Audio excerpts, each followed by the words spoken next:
Welcome to this journey through one of the most disturbing cases recorded in the history of Appalachia. Before we begin, I invite you to leave in the comments where you're watching from and the exact time you're listening to this narration. We're interested in knowing what places and what times of day or night these documented stories reach. The mountains of Appalachia hold countless stories, buried deep like the coal seams that brought fortune and misery to so many. But perhaps none is as disturbing as what transpired at the Blackwood Boardinghouse in the small coal mining settlement of Millerton, nestled in the hills of West Virginia. What began as a simple establishment offering meals and lodging to weary miners and travelers would, by 1903, become the site of one of the region's most perplexing series of disappearances. In early spring of 1903, county records indicate that the Blackwood Boardinghouse was home to 17 men, all of whom worked in the nearby Saxton Coal Company operations. By December of that same year, 9 had vanished without a trace. What follows is the account of what happened at the boarding house run by the Harmon sisters, a tale pieced together from courthouse records, newspaper archives, medical examiner notes, and testimonies collected by the county sheriff between 1903 and 1912.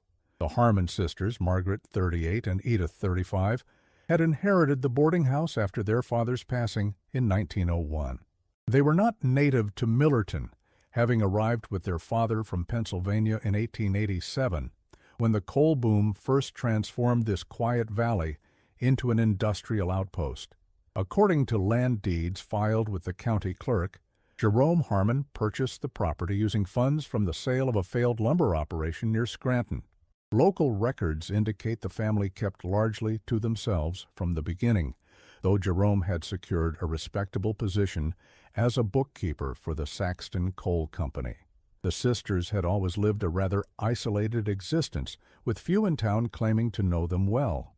Former classmates at the Millerton schoolhouse, interviewed by the Wheeling Intelligencer in 1904, described the young Harmon girls as peculiarly close and speaking often in half-sentences only they seemed to understand. One teacher, Mary Whitman, recalled that the girls showed unusual aptitude for biology and chemistry, but displayed a disturbing fascination with anatomy that prompted several parent complaints. According to the Millerton Gazette, dated April 12, 1901, the sisters quickly established a reputation for running a tight establishment with uncommonly good meals, a rarity in such remote mining communities. Their mother had died during their journey from Pennsylvania of mountain fever, according to the single reference in church burial records, and the sisters were raised solely by their father in the growing boarding house. The table at Blackwood offers superior fare at modest prices, the paper reported, with a heartiness particularly appreciated by men returning from the pits. This reputation for fine cooking in a region where culinary options were typically limited to basic sustenance would later take on a macabre significance. Local merchant records from Hammond's General Store show regular purchases by the sisters of standard cooking supplies, flour, sugar, salt, and occasional spices, but curiously little in the way of meat compared to similar establishments. Samuel Hammond, whose grandfather ran the store during this period, told a folklore researcher in 1952, "My granddad always wondered how they fed those men so well when they bought so little. Said once he asked Miss Margaret about it, and she just smiled and said they had alternative arrangements for protein." The first recorded peculiarity appears in the ledgers of Dr. Thomas Caldwell, the county's only physician. In November 1902, he noted treating 3 boarders from the Harmon establishment for severe digestive disturbances of unknown origin. His notes describe symptoms of extreme lethargy, mental confusion, and a peculiar metallic taste that persisted for days. All 3 recovered, though one, a miner named James Whitley, complained of lingering weakness for months afterward. By February 1903, Whitley had left the region, according to employment records at the Saxton offices. What's particularly notable about Dr. Caldwell's records is a margin note apparently added after the Harmon case became public, failed to recognize classic symptoms of gradual arsenic exposure, professional negligence I must carry to my grave. The real mystery began in April 1903, when a boarder named Samuel Cotterill failed to report for his shift at the mine 3 days in succession. His foreman, Russell Denton, reported to the sheriff that Cotterill's belongings remained in his room, but the man himself could not be located. When questioned, Margaret Harmon explained that Cotterill had mentioned plans to seek better wages in the rail yards further west. The sheriff, William Harding, made note of the disappearance, but took no further action, such departures being common in mining communities of the era. A subsequent interview with Sarah Miller, who operated the post office from within her husband's hardware store, revealed a curious detail omitted from the original investigation. Cotterill came in regularly to send money to his mother in Cincinnati, Miller stated in a 1905 deposition. The day before he supposedly left town, he purchased a money order for a larger sum than usual, telling me it represented his first payment on a pocket watch he'd been saving for. Strange behavior for a man planning to leave town, wouldn't you say? What makes this case particularly disturbing are the entries found in a small leather-bound notebook discovered during a renovation of the Boardinghouse kitchen in 1967. The notebook, partially damaged by moisture and time, appears to have belonged to Edith Harmon. The entries begin in January 1903 and continue sporadically until November of the same year. What they reveal suggests a darkness far beyond what anyone in Millerton could have imagined. The initial entries are mundane, detailing meal preparations and expenses for the boarding house. But by March, a distinctly troubling tone emerges. One entry reads, "M says the broth needs something more. The men complain of weakness, but they eat heartily enough. Perhaps it's the mine that drains them so." Another, dated April 3rd, states, "Samuel won't be joining us for supper anymore. His contribution to the cellar stock will last us through spring," Emma thinks. A particularly chilling passage, dated April 10th, reads, "Father always said the essence resides primarily in certain organs. M has been experimenting with preparations to determine which yields the most satisfactory results. The evening stew was particularly well received today." The miners commented on its restorative properties, unaware of the irony. The Blackwood boarding house stood on the eastern edge of Millerton, a 2-story wooden structure with a large kitchen that occupied nearly the entire ground floor of the rear section. According to county records, the building had been constructed in 1887 by Jerome Harmon, the sisters' father, who had worked as a company clerk until injury forced his retirement. The upper floor contained 8 small rooms where the boarders slept, while the sisters occupied 2 rooms behind the kitchen on the ground floor. What's particularly notable about the structure was an extensive root cellar beneath the kitchen, unusually large for such an establishment.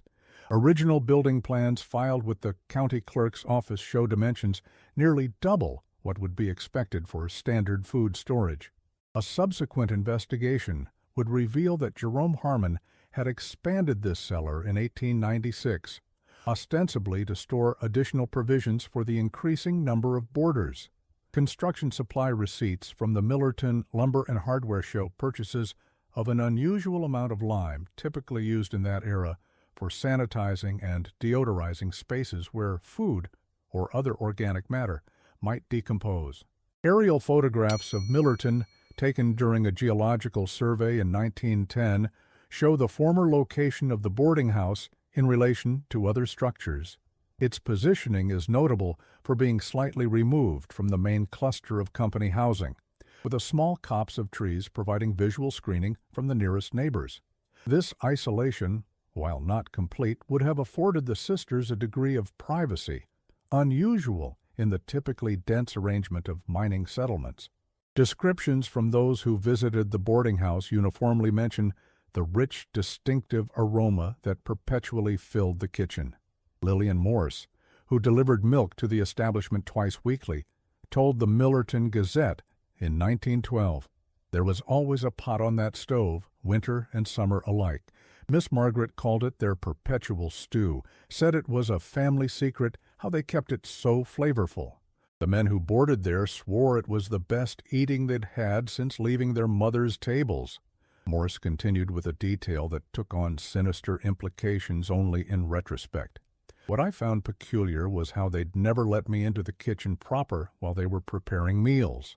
Always had me leave the milk on the back step. Once, arriving earlier than usual, I caught a glimpse through the window of Miss Edith working at something on the large table.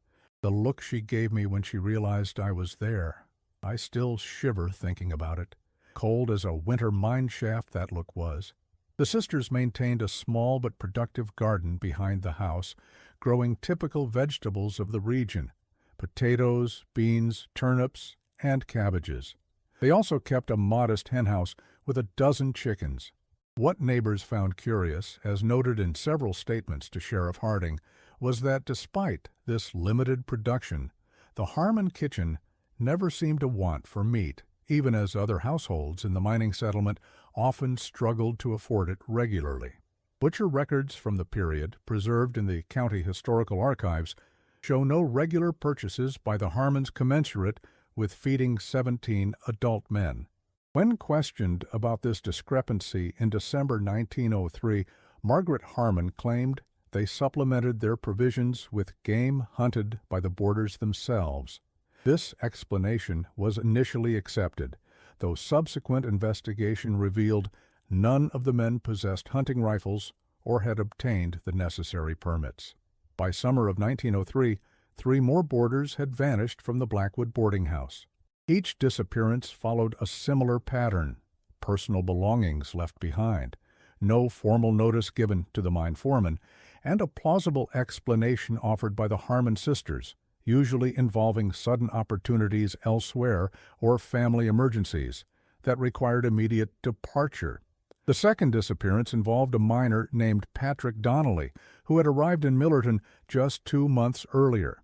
According to company payroll records, Donnelly had worked 14 consecutive shifts without absence and had just received his first full wages when he vanished on May 18th.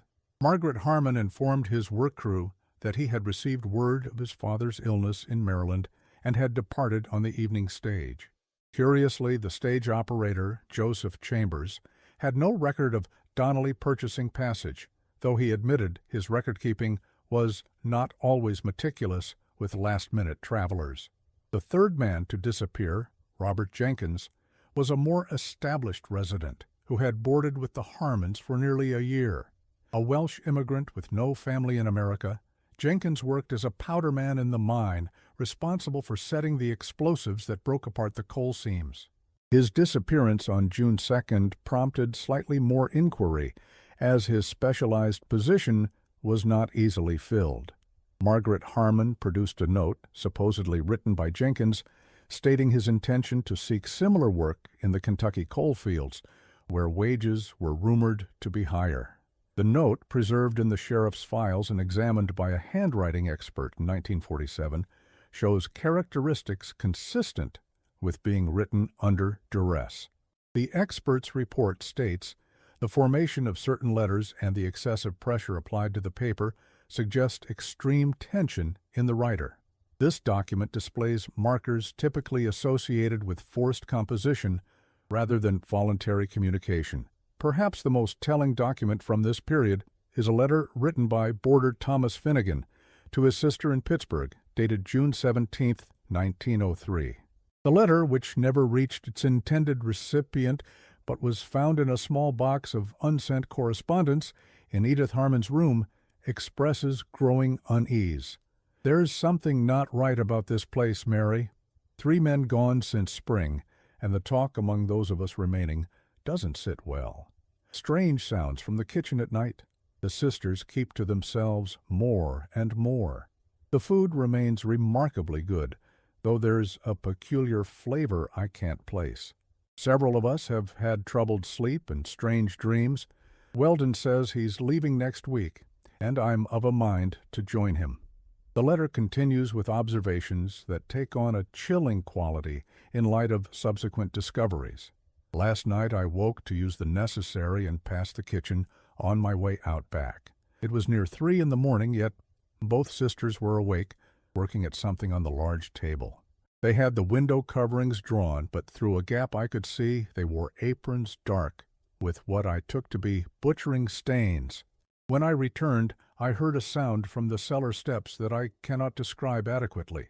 A sort of dragging, followed by what might have been a moan, though the mind gives a man strange fancies at times. Neither Finnegan nor the mentioned Weldon, presumably James Weldon according to mine employment records, ever left Millerton, at least not by any verifiable means. Both were among the 9 men who would vanish from the boarding house by year's end. A third disappearance in June, that of newly arrived miner Carl Schmidt, prompted the first documented expression of collective suspicion among the remaining boarders. Schmidt, a German immigrant who spoke limited English, had arrived in Millerton just 3 weeks before his disappearance.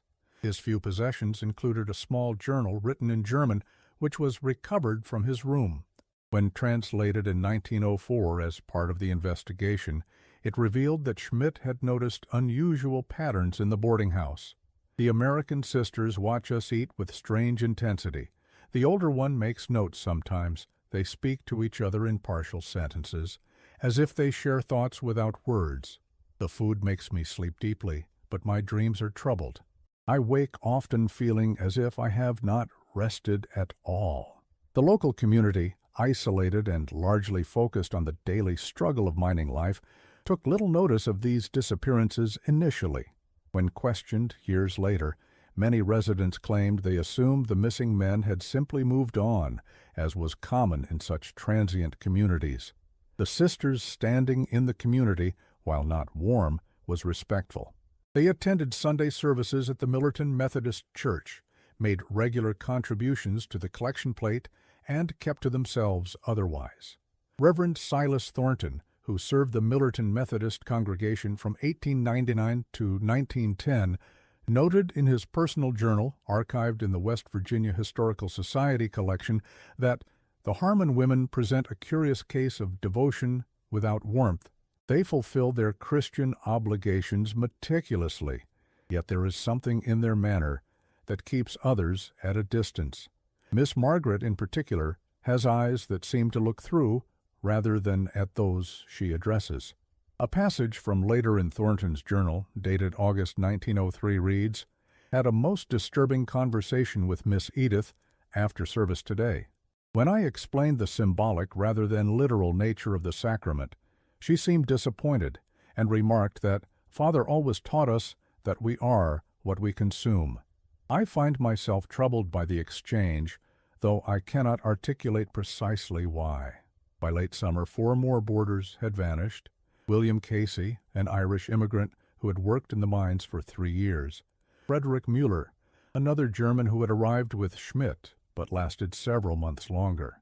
John Peterson, a Swede who had previously worked the iron ranges of Minnesota, and Anthony Ricci, an Italian who had come to the mines after working the railroads further east.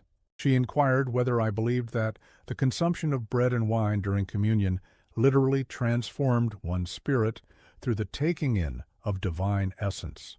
Her phrasing had a peculiar intensity that I found unsettling.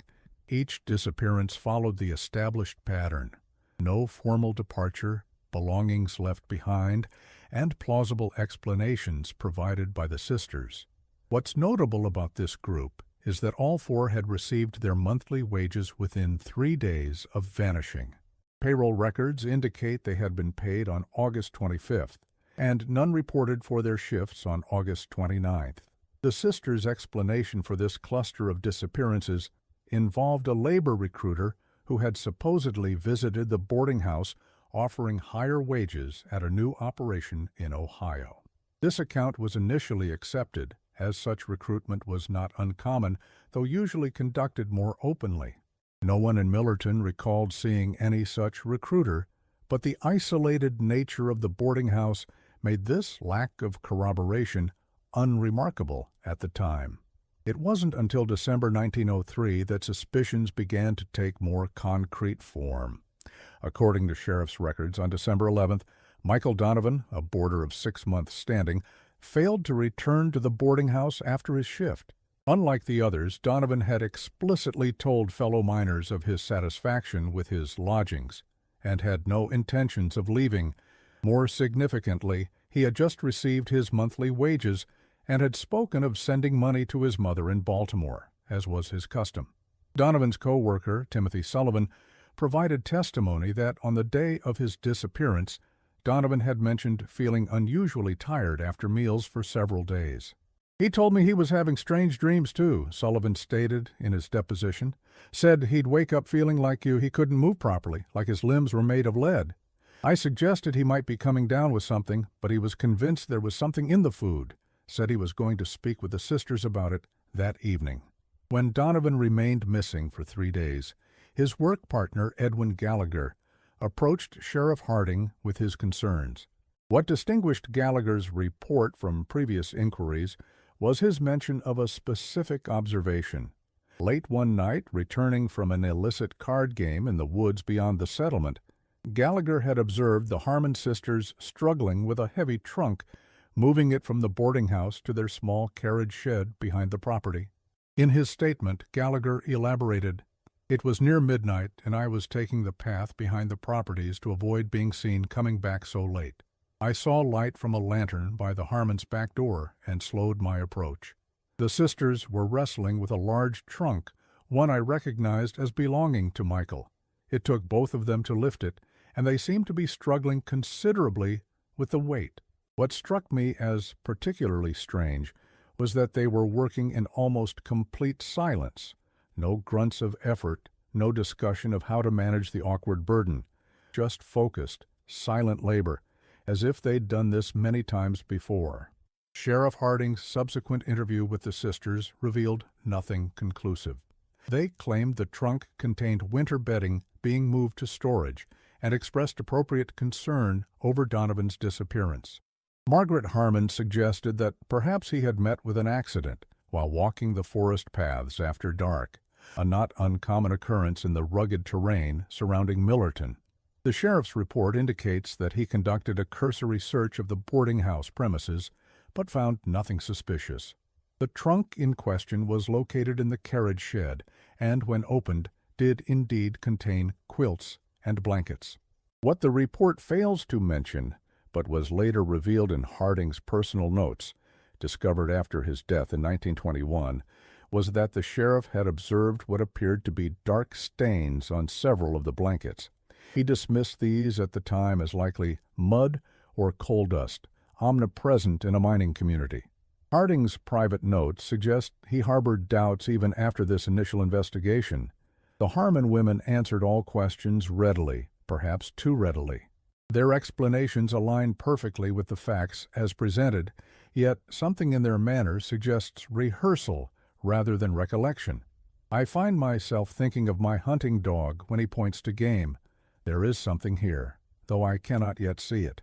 What happened next is documented in multiple sources and marks the point at which the case of the Blackwood boarding house begins to take on its truly disturbing dimension.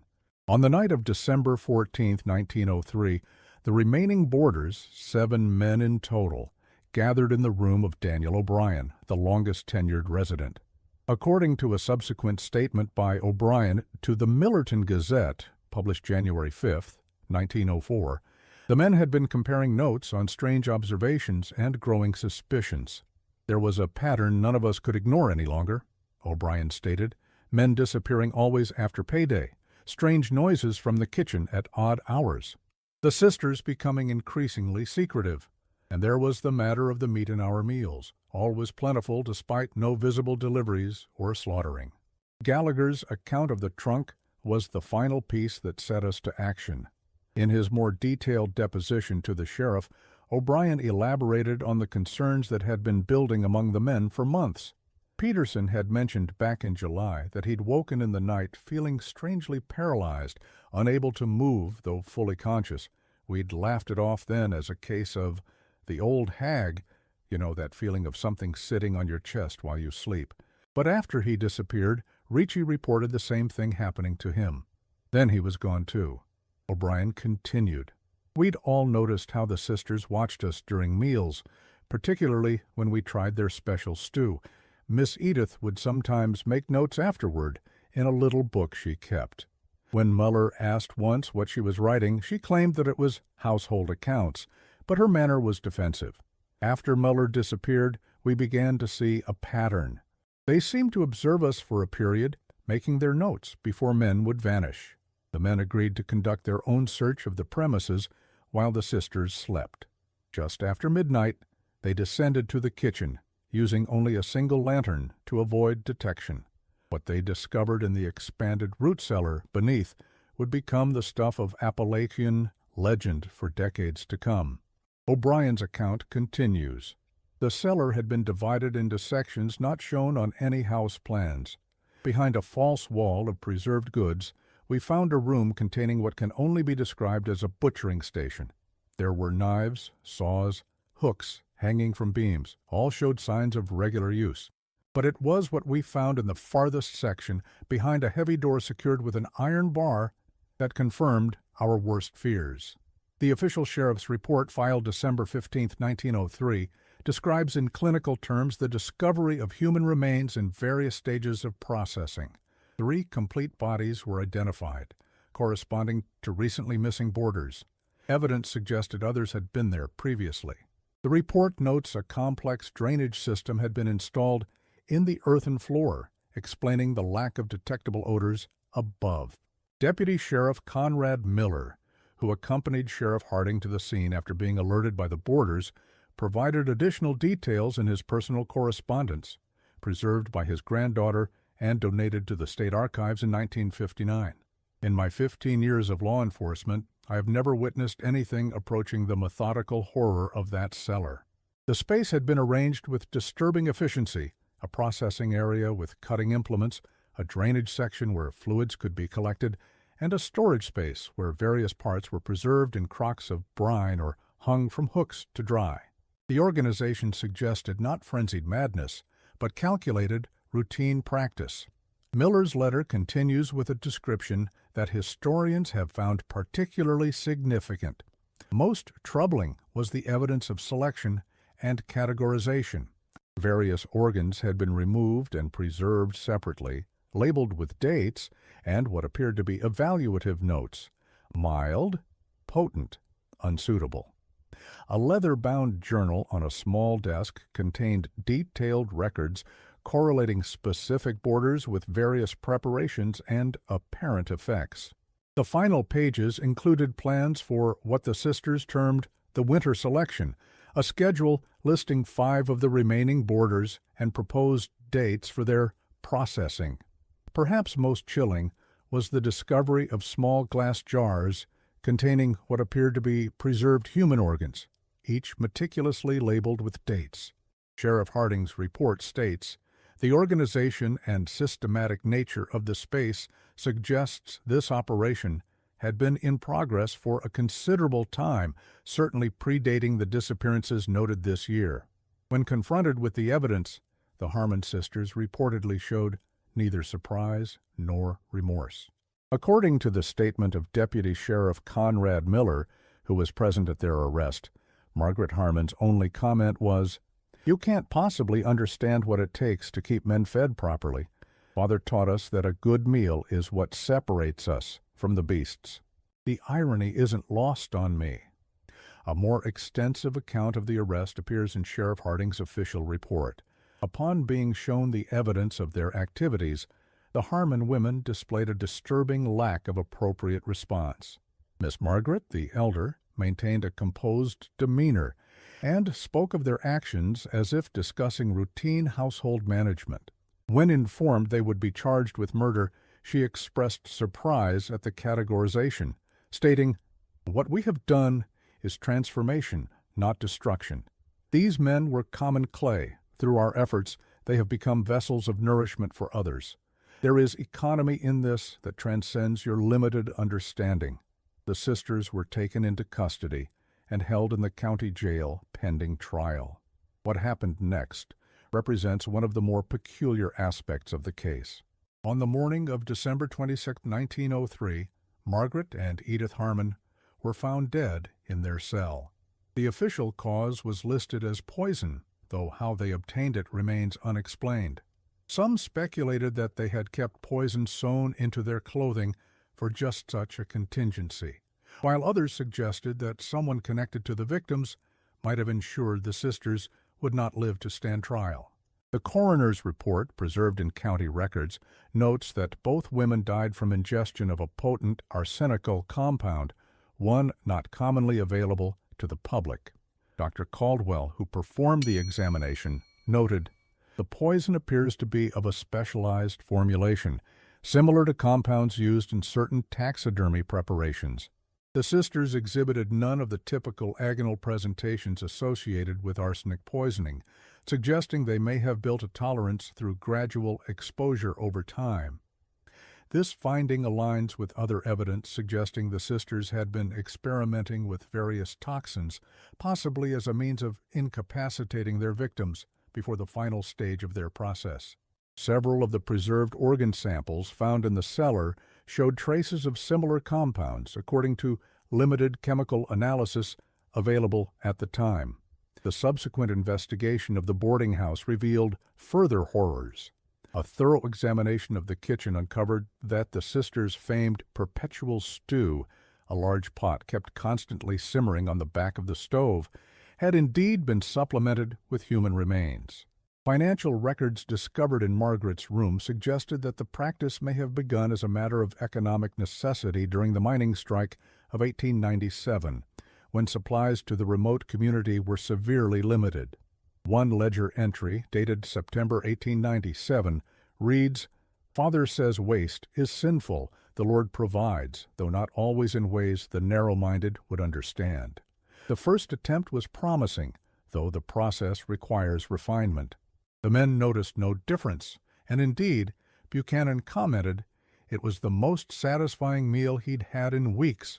But what began as desperate survival appears to have evolved into something far more disturbing.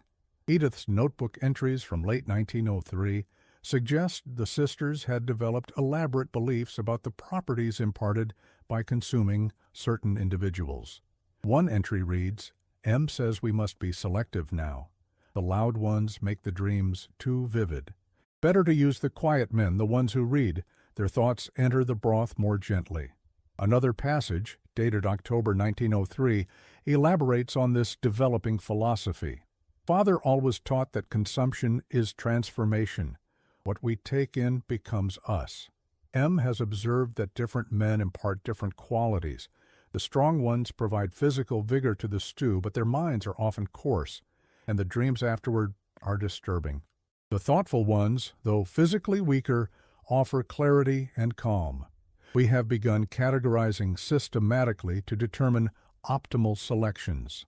The investigation extended beyond the boarding house to the sisters' background. County records from their original home in Pennsylvania revealed that their father, Jerome Harmon, had been suspected in the disappearance of 3 laborers from his previous business, a small lumber operation that failed in 1885, prompting his move to West Virginia. No charges were ever filed, but the pattern suggests a disturbing family tradition. A deposition from Elias Thornton, no relation to the Reverend, who had worked briefly at Harmon's lumber operation, provides context. "Harmon kept himself apart from the men, but he watched us at mealtimes with an odd intensity, had his daughters serve us, young as they were then, would ask us afterward how we felt, if we'd slept well, if we'd had interesting dreams, seemed more interested in our responses than in the actual work we did. 3 men went missing that winter, all drifters, no families asking after them. Harmon seemed untroubled by it, said they'd moved on seeking better prospects." Historical researcher Martin Blackwell, writing in the Journal of Appalachian Studies in 1962, proposed that Jerome Harmon may have developed his ideas while working as a medical orderly during the Civil War. Military records confirm Harmon served with a field hospital unit attached to the Union Army's Western campaigns. Blackwell notes, field hospitals of the era were sites of extreme privation, where conventional morality often gave way to the exigencies of survival. Reports exist of desperate consumption of the dead during particularly isolated winter encampments. Harmon's subsequent behaviors suggest he may have developed a rationalized framework around such experiences, transforming necessity into philosophy. Most of the physical evidence from the case was destroyed in a courthouse fire in 1928, but photographs preserved in the state archives show the cellar's layout and some of the implements discovered. The Historical Society's collection includes a single page from Edith's notebook, on which a recipe is written in a neat, controlled hand. The ingredients list is conventional until the final entry, which reads simply, "Tender cut, well trimmed, no more than 2 days kept." A particularly disturbing artifact, known only through description as the object itself was destroyed in the courthouse fire, was a small leather-bound volume found in Margaret's personal effects. Described in the evidence inventory as a medical reference book with extensive marginalia, the volume reportedly contained handwritten annotations correlating specific human organs with purported nutritional and spiritual properties. Sheriff Harding's notes mention that the annotations appear to be in 2 distinct hands, suggesting both father and daughter contributed to this grotesque compendium. The Blackwood Boardinghouse itself was burned to the ground in January 1904 by order of the county commissioner. Local papers reported that many residents gathered to watch the blaze, some claiming they could smell cooking meat as the structure was consumed by flames. The land remained vacant until 1932, when the expansion of mining operations in the area necessitated new construction. Workers excavating the foundation reportedly refused to continue after uncovering human bone fragments, and the project was relocated. Former boarder Daniel O'Brien, who had led the investigation that exposed the sisters, provided a haunting description of the burning. As the flames took hold, there was a strange moment when all of us who had lived there, who had eaten at that table night after night, looked at each other with the same unspoken question in our eyes. What had become part of us? What had we become part of? The fire seemed almost purifying, though I doubt any of us will ever feel truly clean again. The legacy of the Harmon sisters lingered in local consciousness for generations. Throughout Appalachia, mothers would warn unruly children to behave, or the Harmon sisters will put you in their stew. The phrase Harmon hospitality became regional shorthand for disguised malevolence. As late as the 1950s, boarding houses in the area would specifically advertise family-style meals properly sourced to distance themselves from the infamous establishment.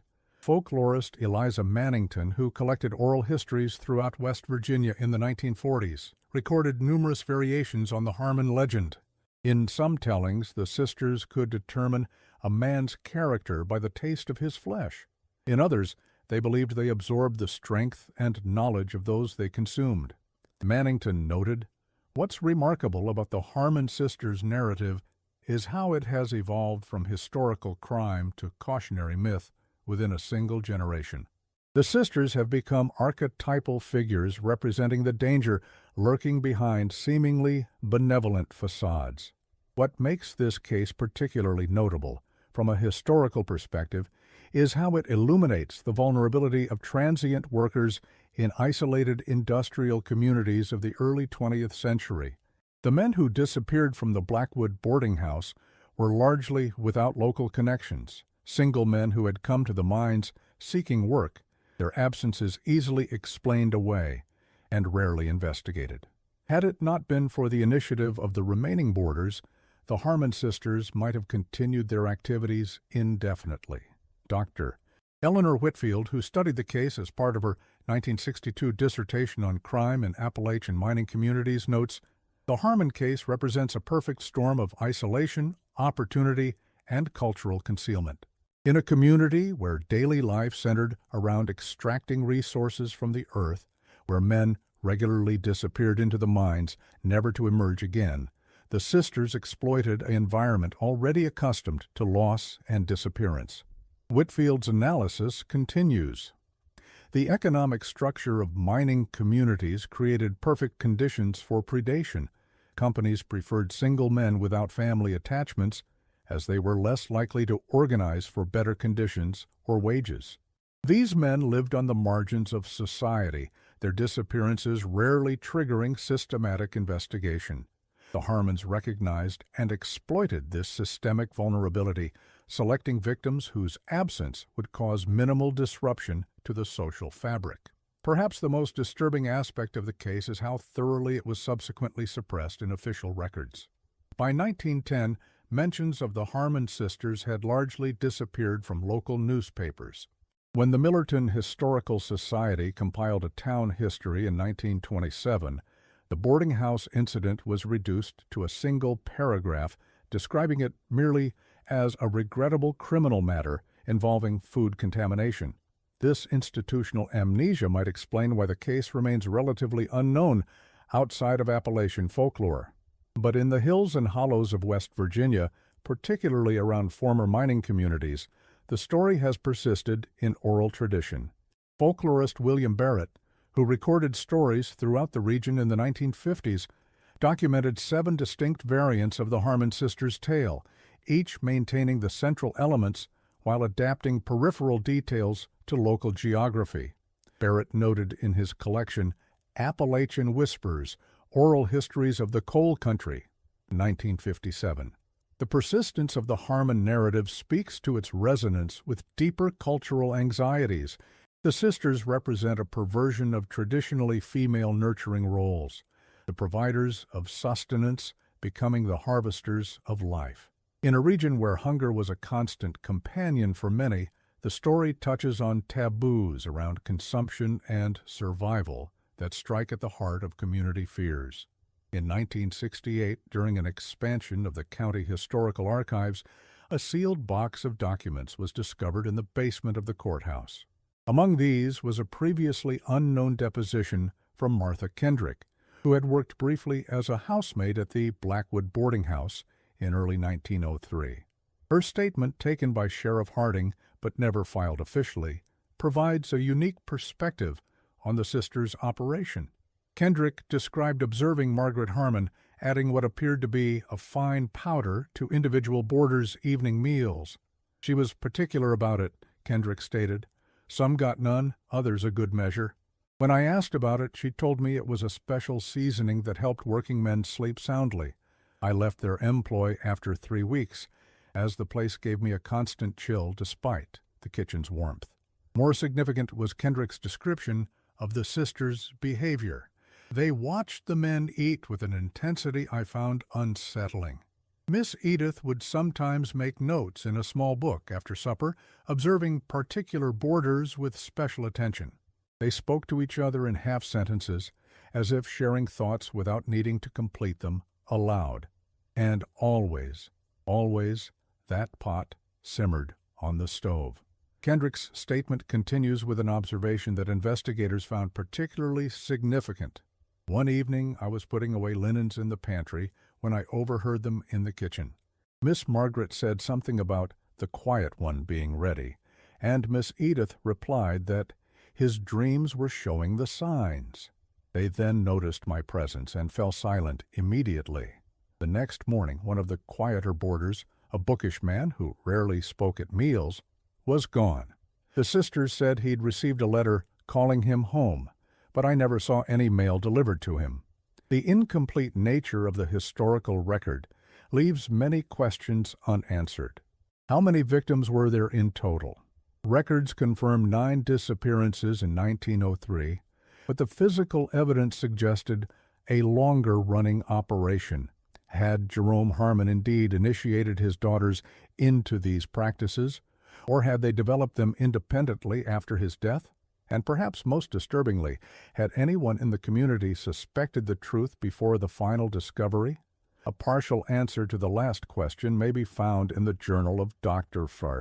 Caldwell, who treated the 3 boarders for digestive disturbances in 1902. An entry dated December 30th, 1903, after the sisters' death, reads, "I cannot claim ignorance, though I wish I could. The symptoms presented by Whitley and the others should have prompted further investigation. The metallic taste they described, the progressive weakness, the strange dreams, all consistent with low-level arsenic exposure, likely used to weaken selected victims.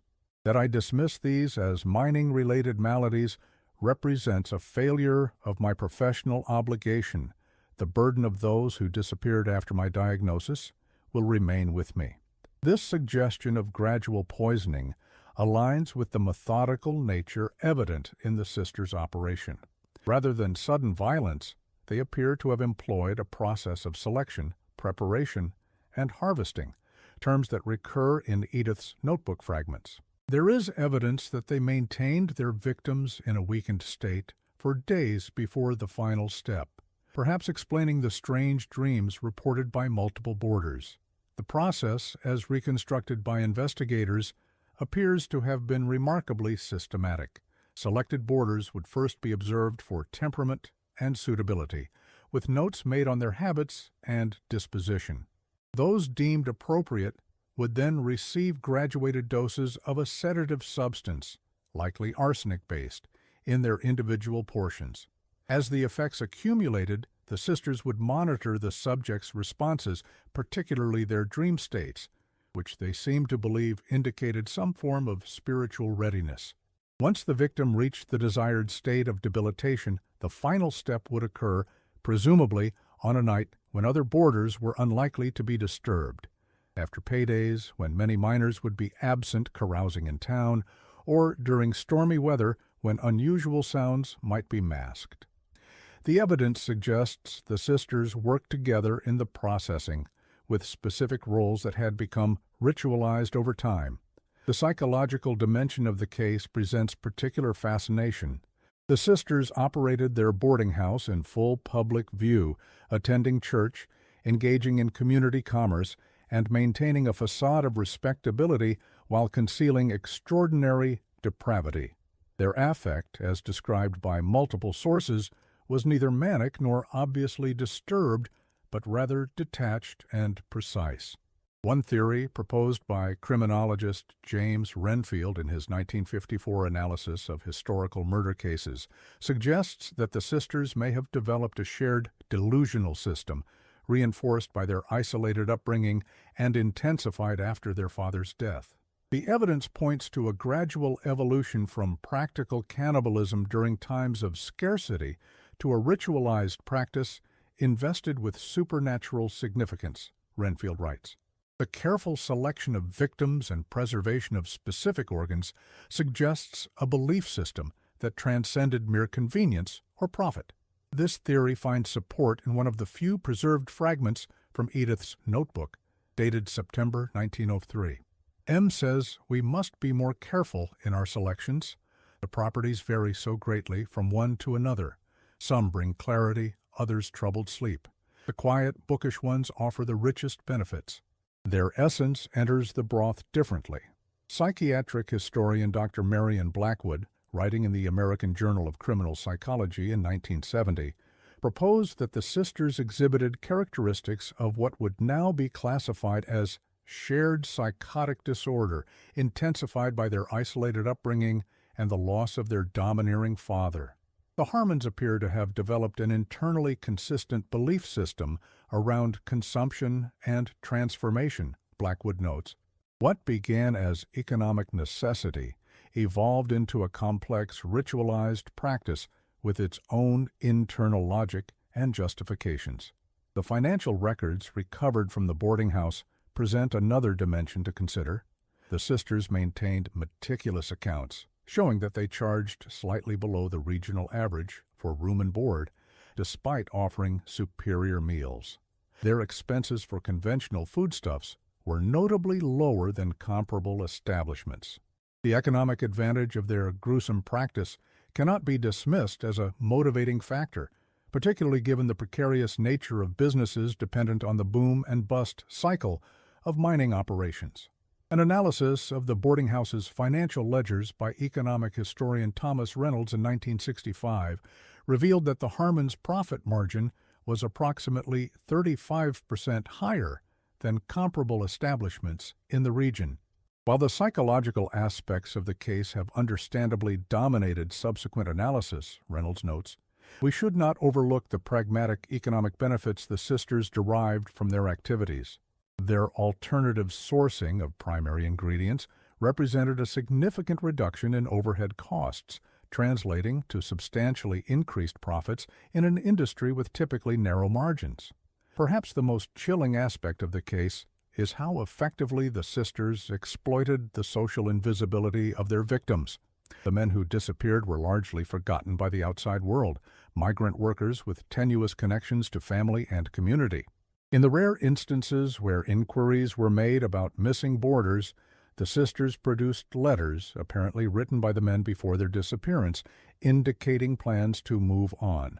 Whether these letters were forged or coerced remains unknown. Social historian Patricia Montgomery, in her 1982 study, Invisible Lives: Transient Workers in American Industry, uses the Harmon case to illustrate the broader vulnerability of such populations. These men existed at the margins of society, their identities often reduced to entries in company payroll ledgers. Their mobility, while economically necessary, rendered them particularly vulnerable to exploitation and violence. That 9 men could vanish from a single location before raising systematic alarm speaks volumes about their place in the social hierarchy of the time. A tangential but notable element of the case emerged in 1912, when construction workers unearthed human remains near the site of an abandoned cabin approximately 3 miles from Millerton. Investigation revealed the cabin had been occasionally occupied by Jerome Harmon between 1890 and 1897. Analysis of the remains, limited by the forensic capabilities of the era, suggested they predated the known boarding house victims, lending credence to the theory that the father had initiated the practice, continued by his daughters. Sheriff's records indicate that the remains were found buried beneath the cabin's earthen floor, along with several personal effects, including a pocket watch and mining tools. A partial identification was made through dental records, matching the remains to a miner named Elijah Collins, who had been reported missing in 1892. Collins had been employed at the Saxton mine and, according to company housing records, had taken lodging at the Harmon boarding house shortly before his disappearance. The Blackwood boarding house case faded from public consciousness as the 20th century progressed. The mining community of Millerton itself declined following the coal bust of the 1950s, and by 1965 had become effectively a ghost town. The physical location of the boarding house was reclaimed by the surrounding forest, leaving no visible trace of the horrors that transpired there. In 1967, as part of a regional historical survey, archaeologist Richard Pullman led a small excavation of the site. Beyond the foundations of the structure, little remained to be discovered. However, Pullman's team did recover several artifacts from what had been the root cellar, including a set of unusual iron hooks and the remains of a large copper pot, its interior coated with a residue that analysis showed to contain trace amounts of human bone. It was during this excavation that Edith's damaged notebook was discovered, tucked into a space between the cellar wall and a rotting support beam. The condition of the book made much of it illegible, but the fragments that could be deciphered provided the most direct insight into the sisters' thinking. Beyond the practical notes on their operation, certain passages suggest a quasi-religious dimension to their practices. Father always said there was power in partaking. The mines take men's strength, but we can preserve it, circulate it. What would otherwise be wasted returns through us to nourish others. There is purpose in this cycle, though the world would not understand it. Another fragment reads, "The dreams are the key." When they begin speaking of distant places and people they've never mentioned before, the transformation has begun.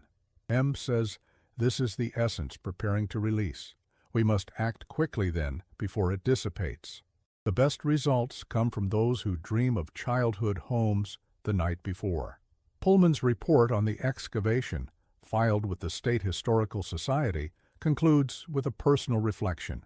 Standing on the overgrown site of the Blackwood boarding house, now reclaimed by forest, one is struck by the ordinariness of the setting.